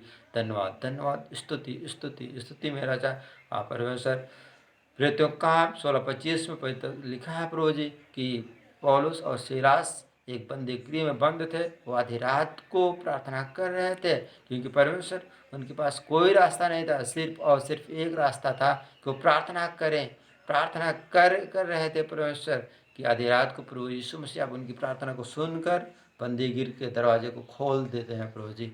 और इसी प्रकार से प्रभु जी आज हम आपसे प्रार्थना करते हैं प्रभु जी और विनती करते हैं प्रभु जी, आपके चरणों में आते हैं प्रभु जी कि हर एक कलीसिया के द्वार को प्रभु जी आप खोलेंगे प्रभु जी। आप प्रभु जी वरम बहुत जल्द परमेश्वर आप खोल के देंगे प्रभु जी, और हम सब परमेश्वर आपकी महिमा करने पाएंगे प्रभु जी। क्योंकि परमेश्वर धन्यवाद धन्यवाद स्तुति स्तुति मेरा जा धन्यवाद धन्यवाद स्तुति। याकूब कहता है कि अगर विश्वास से तुम प्रार्थना करोगे हर एक प्रार्थना है यीशु मसीह सुनता है। तो आज परमेश्वर हमारी प्रार्थना को प्रभु जी आप सुनिए और हम सबको ऊपर दया करिए प्रभु जी। दया करके प्रभु जी हम सबके प्रभु जी आशीष दीजिए प्रभु जी कि परमेश्वर हम लोग उस पवित्र स्थान में महिमा कर सकें प्रभु जी। धन्यवाद स्तुति करते हैं। छोटी सी विनती यीशु नासरी के नाम से मांगते हैं, आमीन। ஜூன் மாதத்திலே 10th 12th உடைய எக்ஸாம் நடக்க और இருக்கிறது। जून मंथ में 10th और 12th का एग्जाम चल रहा है। இத்தனை நாட்கள் பிள்ளைகள் வீட்டிலே இருந்து அவர்கள் மறுபடியும் அந்த படிக்கின்ற ஒரு நிலைக்கு கடந்து வந்து எக்ஸாம் கொடுக்க और வேண்டும்। इतने दिन में वो घर पे थे, अब उसको पढ़कर उसके बाद उनको एग्जाम देना होगा। அத்தனை பிள்ளைகள் எக்ஸாம் கொடுக்கிற அத்தனை பிள்ளைகள் நிறைய மார்க்குகள் வாங்கி வெற்றி பெறத்தக்க வேண்டுமா। और कितने लोग वहाँ पर यहाँ पे वो शामिल हो रहे हैं, वो सारे मतलब पढ़ाई में पास होने के लिए। நம்ம மத்தியில் இருக்கிற அன்பு சகோதரி மது அவர்கள் और ஜெபிப்பார்। हमारे बीच में सिस्टर मधु जी प्रार्थना करेंगे। धन्यवाद धन्यवाद धन्यवाद धन्यवाद धन्यवाद परमेश्वर, आपकी स्तुति और महिमा तारीफ करते राजाओं का राजा प्रभुओं का प्रभु, आपको धन्यवाद। ओ जिंदा जीवित परमेश्वर आपकी तारीफ हो, महान परमेश्वर आपकी तारीफ करते हो, जयकार करते स्तुति हो मेरे प्रभु जी। पवित्र परमेश्वर आपकी तारीफ हो, राजा यीशु आपकी तारीफ करते, महान परमेश्वर आपकी तारीफ हो। हे मेरे स्वर्गीय पिता परमेश्वर आपका धन्यवाद धन्यवाद धन्यवाद धन्यवाद धन्यवाद धन्यवाद धन्यवाद धन्यवाद मेरे खुदावन राजा। हे पवित्र पिता यीशु मसीह आपको धन्यवाद करती हूँ। हे मेरे स्वर्गीय पिता यीशु मसीह आपको धन्यवाद करते हो। ये याकूब का परमेश्वर, एलिया का प्रभु जी, एनो का परमेश्वर खुदावन राजा। हे मेरे पिता आपका धन्यवाद धन्यवाद धन्यवाद धन्यवाद खुदावन राजा। विशेष करके प्रभु जी अभी जो बच्चों के एग्जाम्स आने वाले खुदावन राजा, उन बच्चों के लिए प्रार्थना करते मेरे पिता परमेश्वर प्रभु जी। उन बच्चों को बुद्धि और ज्ञान और बुद्धि और ज्ञान प्रभु जी सब कुछ अब दे के चलाइए प्रभु जी। याकूब 1:5 में लिखा प्रभु जी, यदि किसी को बुद्धि और ज्ञान की घटी हो तो मुझसे मांगो, मैं बिना उलाने दिए चलाऊंगा खुदावन राजा। प्रभु बच्चे जो भी खुदावन राजा पढ़ाई पढ़ाई करेंगे खुदावन, पढ़ने में और उसको लिखने के समय में प्रभु जी उसको ध्यान के साथ अच्छे से लिखने के लिए प्रभु जी अच्छे मार्क लेने के लिए उनकी सहायता करिए, मदद करिए प्रभु जी। जितनी भी चैप्टर जो भी उनके सब्जेक्ट हो प्रभु जी, हर एक सब्जेक्ट को अच्छे से पढ़ाई लिखाई पढ़ के प्रभु जी अच्छे से दिमाग में रख करके खुदावन राजा वो लोग पढ़ के प्रभु जी अच्छे लिखें और अच्छे मार्क्स पाने के लिए मेरे स्वर्गीय पिता उनकी सहायता कीजिए, मदद कीजिए मेरे पिता परमेश्वर अपा। किसी चीज़ की प्रभु जी उनको परेशानी, घबराहट प्रभु जी, चिंता या व्याकुल कोई बात की ना होने पाए राजा। उनकी सारी डर को, सारी घबराहट को प्रभु यीशु मसीह आप ही यीशु के नाम से दूर करते खुदावन राजा। उनके सारे एग्जाम मेरे पिता परमेश्वर अपा अच्छे से प्रभु जी, बहुत अच्छे से प्रभु बच्चे प्रभु जी बिना डर के, बिना घबराहट के प्रभु जी, बिना चिंता के मेरे पिता परमेश्वर अच्छे से प्रभु वो बच्चे एग्जाम्स देने वाले बनाइए मेरे खुदावन राजा, ताकि जल्दी से जल्दी प्रभु उनके रिजल्ट और मार्कशीट अच्छे आने पाए मेरे पिता परमेश्वर। प्रभु आपको धन्यवाद राजा, यीशु आपको धन्यवाद करते, महिमा करते, बड़ाई करते खुदावन राजा। हे मेरे स्वर्गीय पिता आप ही उन बच्चों की सहायता कीजिए, बल दीजिए, ताकत दीजिए खुदावन राजा, आपके नाम के लिए प्रभु, आपकी बड़ाई के लिए प्रभु जी। आप उन्हें बुद्धि और ज्ञान समझ दे के चला मेरे स्वर्गीय पिता। पैसा करोगे विश्वास करते हो, आशीष करके मांगते, सारी विनती सुन कबूल के प्यारे में यीशु मसीह के नाम से मांगते, आमीन। நம்முடைய சபைகளிலும் நம்முடைய கிளை சபைகளிலும் இருக்கிற முதியவர்களுக்காகவும் பிள்ளைகளுக்காகவும் நாம் ஜெபிக்க வேண்டும்। जो हमारे जो ब्रांच है, हमारे कलीसिया है, जितने भी जो बुजुर्ग है और बच्चे लोगों के लिए, ஏனென்றால் அரசாங்கம் ஒரு வார்த்தை சொல்லி இவர்கள் வெளியே வராத வண்ணமாக பாதுகாத்துக் கொள்ளுங்கள்। क्योंकि वहाँ पर सरकार लोगों ने बोल चुका है ये लोग बाहर नहीं आना चाहिए। எனவே ஒரு வேலை நிமித்தம் கடந்து வந்தாலும் கூட கர்த்தர் அவர்களை பாதுகாக்க வேண்டும்। इसलिए मतलब काम के लिए वो बाहर आ गए तो मगर परमेश्वर उनको संभालने के लिए। முதியவர்களுக்கும் பிள்ளைகளுக்கும் இந்த கொரோனா பாதிப்பு இல்லாத இருக்க கர்த்தர் அவர்களுக்கு பாதுகாப்பு அருளும்படியாக நம்மத்தில் இருக்கிறதான विजय कुमार அவர்கள் ஜெபிப்பார்கள்। और इसमें जो कोरोना वायरस है उनको ना कुछ मतलब होने के लिए हमारे बीच में विक्की अंकल प्रार्थना करेंगे। महिमा करते हैं, स्तुति करते हैं मेरे खुदावंद, स्तुति करते हैं मेरे पिता परमेश्वर, धन्यवाद करते हैं पिता परमेश्वर, महिमा करते हैं, स्तुति करते हैं मेरे पिता जीवित परमेश्वर, आपकी जय जयकार करते हैं मेरे पिता परमेश्वर, आपकी नाम की महिमा करते हैं, स्तुति करते हैं मेरे खुदावंद। हे परमेश्वर पिता प्रभु यीशु मसीह, हम जितना भी आपका धन्यवाद करें मेरे प्यारे पिता परमेश्वर उतना कम है प्रभु, क्योंकि तू जीवित परमेश्वर प्रभु, हर समय हमारे साथ रहने वाला प्रभु है पिता, हर समय हमें देखने वाला प्रभु है, हर समय पिता परमेश्वर हमारी रक्षा करने वाला प्रभु है मेरे पिता परमेश्वर तू प्रभु। हे मेरे परम पिता परमात्मा प्रभु यीशु मसीह, इस समय खुदावंद आपके पवित्र चरणों में आते मेरे प्यारे पिता परमेश्वर, खास तौर पे पिता परमेश्वर हम पिता परमेश्वर बुजुर्गों के लिए पिता परमेश्वर आपके पवित्र चरणों में आते मेरे खुदावंद, उन बच्चों के लिए पिता परमेश्वर आपके पवित्र चरणों में आते मेरे प्यारे पिता परमेश्वर, जो इस समय पिता परमेश्वर जो कोरोना वायरस पिता परमेश्वर जो बीमारी फैली हुई है मेरे प्यारे पिता परमेश्वर अभी देखने में आ रहा पिता परमेश्वर, जितने भी 65 वर्ष के पिता परमेश्वर ज़्यादा लोग हैं पिता परमेश्वर प्रभु यीशु मसीह, वो लोग पिता परमेश्वर इस बीमारी की चपेट में आ रहे मेरे प्यारे पिता परमेश्वर प्रभु यीशु मसीह। और जो बच्चे मेरे पिता परमेश्वर, वो बच्चे भी पिता परमेश्वर इस वायरस की चपेट में आ रहे मेरे प्यारे पिता परमेश्वर प्रभु यीशु मसीह। हे मेरे पवित्र पिता परमेश्वर, हम आपसे प्रार्थना करते मेरे खुदावंद सर्वशक्तिमान पिता परमेश्वर, हम आपसे प्रार्थना करते मेरे प्यारे पिता परमेश्वर, इस समय खुदावंद हमारे इन बुजुर्गों को पिता परमेश्वर, हमारे इन बुजुर्गों को पिता परमेश्वर प्रभु यीशु मसीह, बच्चों को पिता परमेश्वर अपनी पंखों की आड़ में रखिए मेरे प्यारे पिता परमेश्वर प्रभु यीशु मसीह, एक एक को पिता परमेश्वर संभाल के रखिए मेरे प्यारे पिता परमेश्वर प्रभु यीशु मसीह।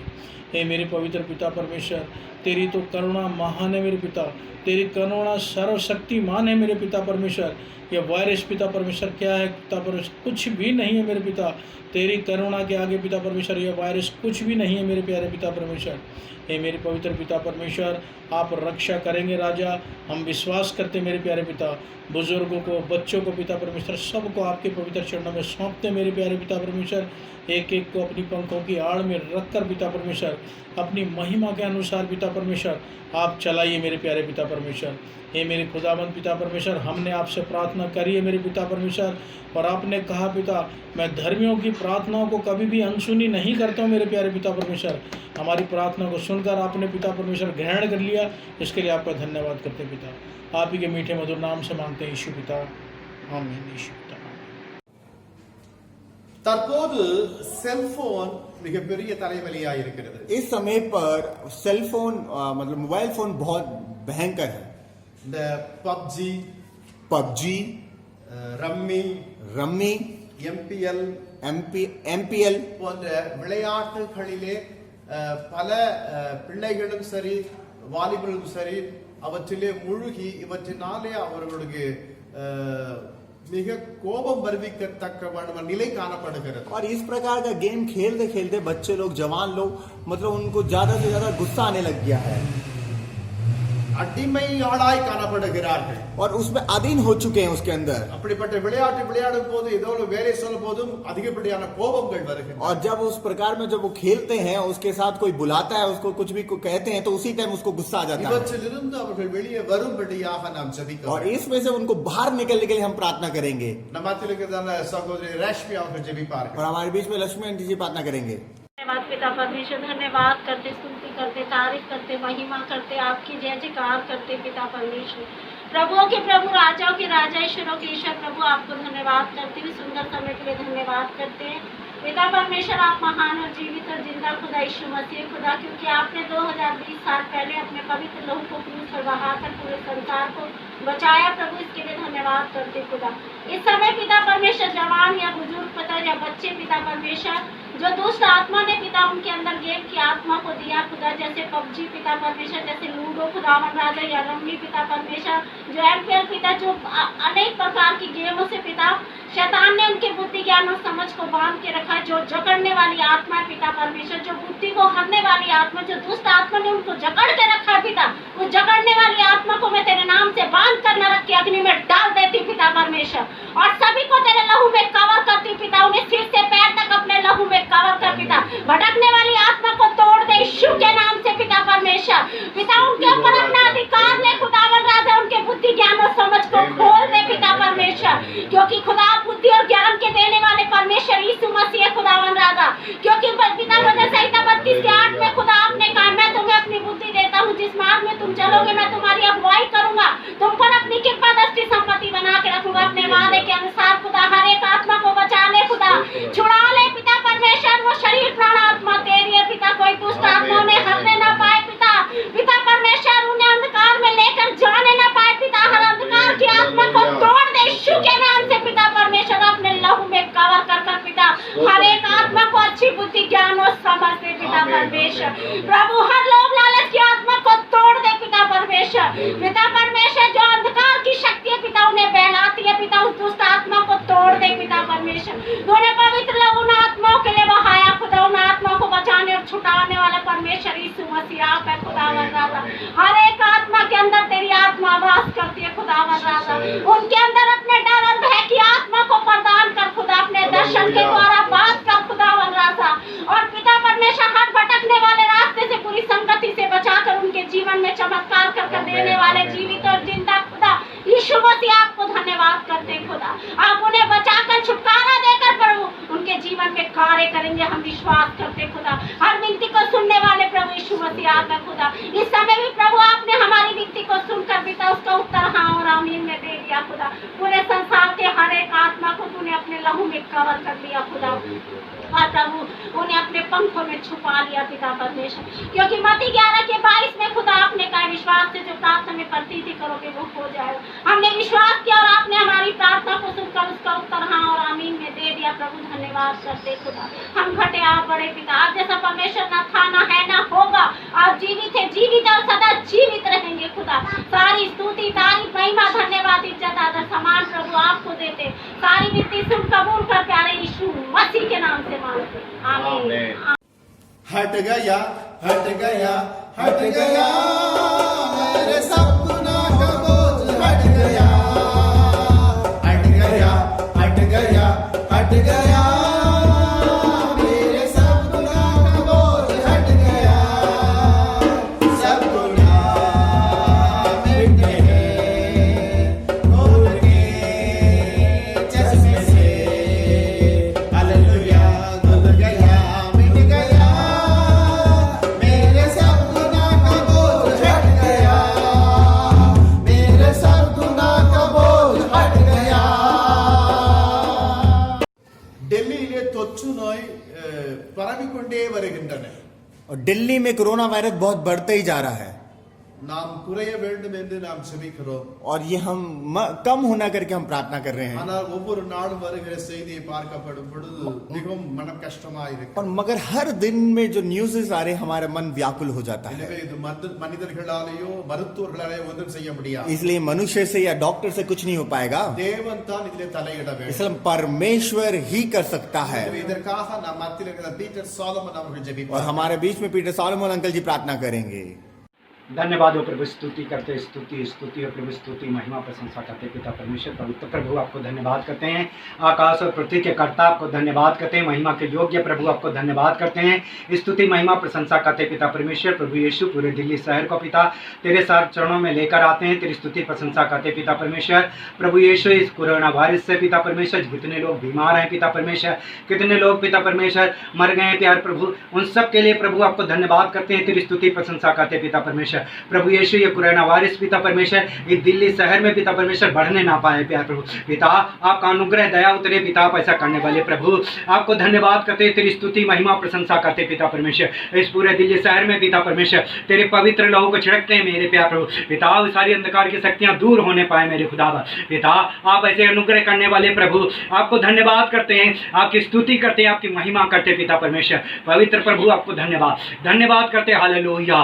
स्तुति महिमा प्रशंसा करते पिता परमेश्वर प्रभु यीशु इस दिल्ली शहर को पिता परमेश्वर आप बचाने वाले प्रभु आपको धन्यवाद करते हैं। तेरी स्तुति महिमा प्रशंसा करते प्यार प्रभु पिता आप ऐसे अनुग्रह कर रहे हो प्रभु इसके लिए धन्यवाद करते हैं पिता। इस दिल्ली शहर को पिता परमेश्वर आप अपनी पंखों के आड़ में छुपा लीजिएगा प्यार प्रभु पिता आपने ऐसा कर दिया प्रभु इसके लिए धन्यवाद करते हैं। स्तुति महिमा प्रशंसा करते पिता परमेश्वर इस दिल्ली शहर में पिता परमेश्वर कितने डॉक्टर्स हैं पिता परमेश्वर, कितने पुलिस वाले हैं प्यार प्रभु और नर्स हैं पिता परमेश्वर, सफाई कर्मचारी हैं पिता परमेश्वर, उन सब में पिता परमेश्वर किसी को भी पिता परमेश्वर कोरोना वायरस बढ़ने ना पाए मेरे प्यार प्रभु पिता आप ऐसे अनुग्रह करने वाले प्रभु आपको धन्यवाद करते हैं। आपकी स्तुति महिमा प्रशंसा करते पिता परमेश्वर प्रभु यीशु के नाम से छुटकारा दीजिएगा पिता परमेश्वर प्रभु यीशु आप ऐसा करने वाले प्रभु आपको धन्यवाद करते हैं। कोरोना वायरस से पिता परमेश्वर आप आजाद कीजिएगा पिता परमेश्वर, आपने ऐसा कर दिया प्रभु इसके लिए धन्यवाद करते हैं, आपकी स्तुति करते हैं, आपकी महिमा करते प्यार प्रभु पिता आप ऐसे अनुग्रह करने वाले प्रभु आपको धन्यवाद करते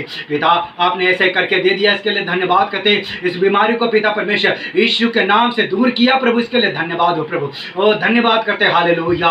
ओ तेरी स्तुति करते हैं, तेरी महिमा करते पिता परमेश्वर प्रभु यीशु के नाम से पिता परमेश्वर इस दिल्ली शहर में कोरोना वायरस से पिता परमेश्वर दूर भगाइएगा मेरे प्यार प्रभु पिता आपने ऐसा कर दिया प्रभु इसके लिए धन्यवाद करते हैं, तेरी स्तुति करते हैं, तेरी महिमा करते पिता परमेश्वर पिता आप ऐसे अनुग्रह करने वाले प्रभु आपको धन्यवाद करते हैं। दिल्ली शहर को पिता परमेश्वर आपने बचा लिया प्रभु इसके लिए धन्यवाद करते हैं। स्तुति महिमा प्रशंसा करते पिता परमेश्वर प्रभु यीशु के नाम से आशीषित कर पिता आप ऐसा करके दे रहे हो प्रभु इसके लिए धन्यवाद करते हैं। तेरी स्तुति महिमा प्रशंसा आपको देते मेरे खुदावा, सारी विनतियों को सुन और कबूल कर प्रभु यीशु के नाम से मांगते पिता आमीन आमीन।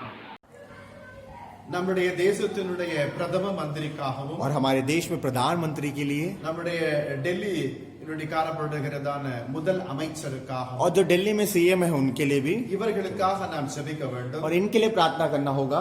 ஜனங்களுக்காக இவர்கள் பல காரியத்தை செய்து கொண்டு और வருகிறார்கள் लोगों के लिए बहुत प्रकार की चीजों को काम कर रहे हैं वो, கர்த்தர் சிறந்த ஞானம் இருவருக்கு தரும்படியாகவும் और बहुत से अच्छा ज्ञान उनको मिलने के लिए அந்த ஞானத்தினுடைய ஆவி இருவருக்குள்ளும் செயல்படும்படியாகவும் और वो ज्ञान की क्रिया उनके अंदर भी वास करने के लिए நம் மத்தியில் இருக்கிற அசோக் குமார் அவர்கள் ஜெபிப்பார்। और हमारे बीच में अशोक जी प्रार्थना करेंगे।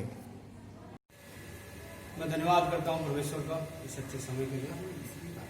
परमेश्वर ने मुझे इस प्रार्थना के लिए अगुवाई करी, इसके लिए धन्यवाद करता हूँ परमेश्वर। सबसे पहले मैं अपने आप को तेरे आगे दीन करता हूँ, नम्र करता हूँ परमेश्वर। ये मेरे सच्चे प्रभु इस कोरोना वायरस के जरिए पर परमेश्वर आप देख रहे हैं दुनिया में कितना बड़ा हाहाकार हो रहा है, खास करके इस हिंदुस्तान में परमेश्वर कितने लोग पैदल चलते हुए मर जा रहे हैं, कितने लोग वैसे परेशान हैं, कोई भूख से, कोई प्यास से, कोई आने जाने से, कोई इस बीमारी से ग्रस्त है परमेश्वर। हे मेरे प्रभु उस वजह से परमेश्वर हमारा जो सिस्टम है वो सारा का सारा बिगड़ा हुआ परमेश्वर। हे मेरे प्रभु तेरे वचन में लिखा है कि राजाओं के मनों को तू बदल सकता है परमेश्वर। हे मेरे प्रभु यहाँ के प्रधानमंत्री को आप, यहाँ के आप प्राइम मिनिस्टर को, प्रधानमंत्री को और यहाँ के मुख्यमंत्री को सबको तेरे हाथों में सौंपता हूँ परमेश्वर। खास करके राष्ट्रपति परमेश्वर, प्रधानमंत्री, गृह मंत्री और भी सारे लोग जितने भी मंत्री हैं परमेश्वर, चाहे वो छोटा हो या बड़ा हो परमेश्वर, एक एक व्यक्ति को तेरे हाथों में सौंपता हूँ। हे मेरे प्रभु, इन लोगों को परमेश्वर अच्छा और बुद्धि ज्ञान दे, क्योंकि याकूब 5 में कहा है अगर बुद्धि और ज्ञान की कमी मुझसे मांगे, मैं परमेश्वर यही चीज मांगता हूँ परमेश्वर, इन्हें एक अच्छा और बुद्धि और ज्ञान दे परमेश्वर, ताकि ये लोग परमेश्वर उस दर्द को समझे, उस बीमारी से कितने लोग परेशान है, किस वजह से परेशान है, एक एक चीज को देखें परमेश्वर, ताकि उनके लिए परमेश्वर वो चीज मुहैया करा सके, वो चीज उनके लिए उपलब्ध करा सके जो उन्हें चाहिए परमेश्वर। और वो परमेश्वर इस चीज के लिए परमेश्वर मैं एक एक मनों को इनके खोलता हूँ परमेश्वर, इनके हृदय में आज ही तू बात करेगा परमेश्वर। मेरे प्रभु, जब आप जिससे बात करते हैं परमेश्वर, वो परमेश्वर उस काम के लिए तैयार हो जाता है परमेश्वर। आप इन लोगों से बात करेंगे, इसके लिए तेरा धन्यवाद करते हैं। खास करके परमेश्वर इस हिंदुस्तान में परमेश्वर एक भी व्यक्ति परमेश्वर कोई भी भूखा ना मरे परमेश्वर, ऐसा ये इंतजाम कर दे परमेश्वर। कोई भी प्यासा ना रहे, ये ऐसा इंतजाम कर दे परमेश्वर। कोई भी ऐसे पैदल ना चले, ये ऐसा इंतजाम कर दे परमेश्वर। क्योंकि परमेश्वर जो चीज आप सीधा करेंगे उसे कोई दुनिया में टेढ़ा नहीं कर सकता परमेश्वर। आप इनके लोगों के मनों में आज बात करी आपने, इसके लिए तेरा धन्यवाद करता हूँ। आज के बाद परमेश्वर ऐसा कभी ना सुनाई दे, कैसे कोई समाचार में, कोई अखबार में, कोई किसी बात के जरिए, किसी के भी जरिए ऐसा पता ना चले कि वहां पर ये लोग ऐसे परेशान हैं, बल्कि ये पता चले कि वहां के प्रधानमंत्री ने, वहां के राष्ट्रपति ने, वहां के मुख्यमंत्री ने, वहां के छोटे मंत्री ने, हर व्यक्ति ने हर व्यक्ति के लिए सहयोग किया है परमेश्वर।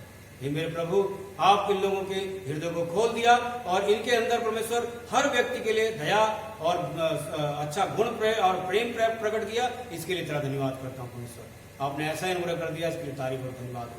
मेरी प्रार्थना को सुना, उसका उत्तर मेरे जीवन में जल्दी से दिया, इसके लिए तेरा धन्यवाद करता हूँ। सारी महिमा, आदर, स्तुति, धन्यवाद हृदय की गहराई से आपको देता हूँ। थोड़ी सी बिनती वो यीशु के नाम से मांग लेता हूँ, आमीन।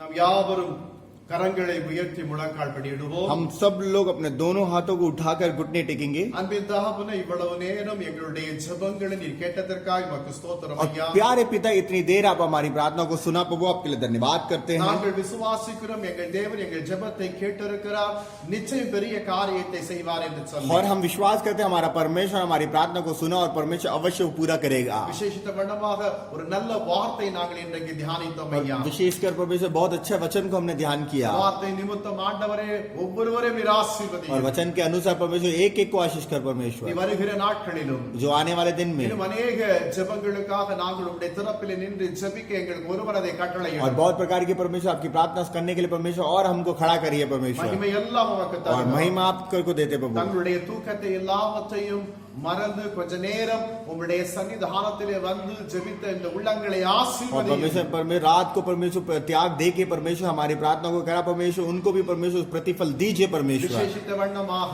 विशेषकर இந்த परमेश्वर லாக்டவுன் பீரியடிலே யூடியூபின் வாயிலாக எத்தனையோ பரிசுத்தவான்கள் தங்களுடைய செய்திகளை சபையாருக்கு கொடுக்க விளைந்து கொண்டிருக்கிறார்கள். और परमेश्वर यूट्यूब के जरिए परमेश्वर बहुत से जरिए मतलब प्रचार को बांट रहे हैं परमेश्वर। ஜனங்கள் ஏனோ தானோ என்று கேட்காத வண்ணமாக பயபக்தியோடு கூட கேட்டு தேவ நன்மைகளை பெற்றுக்கொள்ள உதவி செய்யும். और लोग मतलब ऐसे ही वैसे के वीडियो ना देखने परमेश्वर के भय मान कर परमेश्वर उनको आशीष देने के लिए परमेश्वर अनुग्रह करिए। இரவு நேரத்தில் பிள்ளைகள் கடந்து சென்று சுகமாய் தூங்க உதவி செய்யும். और रात के समय पर मैं अच्छी तरह सो नहीं पाए परमेश्वर। மகிமை எல்லாம் உமக்கு தருகிறோம். महिमा सब आपको देते प्रभु, இயேசு கிறிஸ்துவின் நாமத்தினாலே यीशु मसीह के नाम से ஆசீர்வதித்து ஜெபிக்கிறேன் பிதாவே. आशीष देके प्रार्थना करते हैं, ஆமென். आमेन। நம்முடைய ஆண்டவராகிய இயேசு கிறிஸ்துவினுடைய கிருபையும் प्रभु यीशु मसीह का अनुग्रह, பிதாவாகிய தேவனுடைய அன்பும் परमेश्वर का प्रेम, பரிசுத்த ஆவியானவருடைய அன்யோன்ய ஐக்கியமும் पवित्र आत्मा का सौभाग्य சகல பரிசுத்தவான்களோடு सबके साथ கர்த்தருடைய வருகை மட்டும் ஏற்றிருப்பதாக परमेश्वर आने समय तक है, ஆமென். आमेन।